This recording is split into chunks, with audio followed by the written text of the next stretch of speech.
Turkey की सरकार और टर्किश प्रेसिडेंट अर्दोगान हमेशा याद रखेंगे कि उनका पाला किससे पड़ा था। टर्की में पहले एक बहुत ही बड़ा इकोनॉमिक क्राइसिस चल रहा था। टर्किश करेंसी लीरा लगातार एशिया में सबसे वर्स्ट परफॉर्म कर रही थी और अब अर्थक्वेक यानी कि भूकंप के रूप में टर्की के ऊपर मुसीबतों का एक नया पहाड़ टूट पड़ा है। टर्की के एक बहुत ही बड़े रीजन में डिस्ट्रक्शन हो गई है, लाखों लोग प्रभावित हो गए हैं। टर्की सीरिया में जो भूकंप आया था उसके कारण अब तक 5000 से ज्यादा लोगों की जान जा चुकी है। ये गिनती 12 से 15,000 तक पहुंचने का अनुमान है क्योंकि अभी भी मलबा चारों ओर पड़ा हुआ है। कई सारी बॉडीज मलबे के नीचे से अभी तक निकाली जानी है। रेस्क्यू ऑपरेशंस में तेजी लाना इस समय टर्की के लिए बहुत ही ज्यादा इंपॉर्टेंट है, वरना जो लोग मलबे के नीचे मामूली रूप से घायल हैं या फिर सेफ हैं, उनको समय के ऊपर रेस्क्यू नहीं किया गया तो मरने वाले लोगों की संख्या काफी ज्यादा बढ़ सकती है। टर्की सिचुएशन से अकेले बिल्कुल नहीं निपट सकता है। 7.8 मैग्नीट्यूड के भूकंप के कारण टर्की में बहुत ही ज्यादा डिस्ट्रक्शन हुई है, इसलिए टर्की ने भूकंप के तुरंत बाद ही पूरी दुनिया से मदद मांगने का काम किया था। रिलीफ मटेरियल और मेडिसिन भेजने की मांग की। भारत के पास इस तरह की सिचुएशन से निपटने का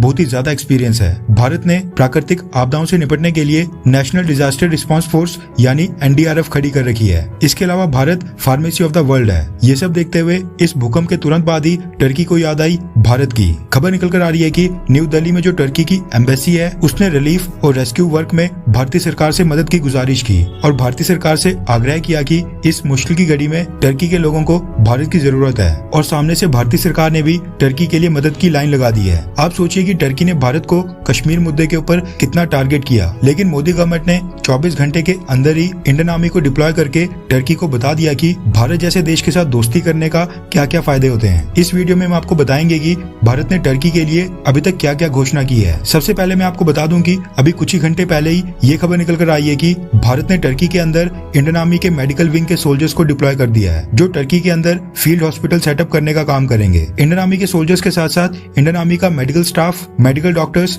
और पैरामेडिकल्स की एक टीम को भी डिप्लॉय किया गया है। रिपोर्ट्स के मुताबिक न्यू दिल्ली के ठीक पास Agra based army field hospital की 89 मेंबर्स की एक टीम को टर्की के लिए भेज दिया गया है, जो अपने साथ काफी सारा मेडिकल इक्विपमेंट ले गई है। मेडिकल टीम में क्रिटिकल केयर स्पेशलिस्ट की टीम है, ऑर्थोपेडिक सर्जिकल टीम है, जनरल सर्जिकल स्पेशलिस्ट टीम है और इसके अलावा भी कई सारी मेडिकल स्पेशलिस्ट की टीम है। ये अपने साथ x ray machines, ventilators, oxygen generation plant, cardiac monitors और बाकी छोटे मोटे कई सारे मेडिकल इक्विपमेंट साथ ले गए हैं जो इमरजेंसी में यूज होते हैं। इसके अलावा भारत ने पहले ही 100 पर्सनल्स की NDRF की 2 टीमें टर्की के लिए भेज दी हैं, जो C-17 ग्लोब मास्टर में अपने साथ search and rescue equipment, relief material और कुछ छोटे व्हीकल्स ले गए हैं। वो तो खैर टर्की में ऑलरेडी लैंड कर चुके हैं। उन्होंने तो अपने ऑपरेशंस भी वहां पर स्टार्ट कर दिए हैं। पहला कंसाइनमेंट पहुंच गया है और दूसरा कंसाइनमेंट भी आज दिन में भेज दिया गया है। भारत इस दुख की घड़ी में टर्की की बढ़ चढ़कर मदद कर रहा है। टर्की जैसे देश के लिए इंडियन आर्मी को डिप्लॉय करना वाकई में भारत की सरकार की तरफ से एक बहुत ही बड़ा मैसेज है कि दुनिया में जब भी किसी देश के ऊपर मुसीबत आती है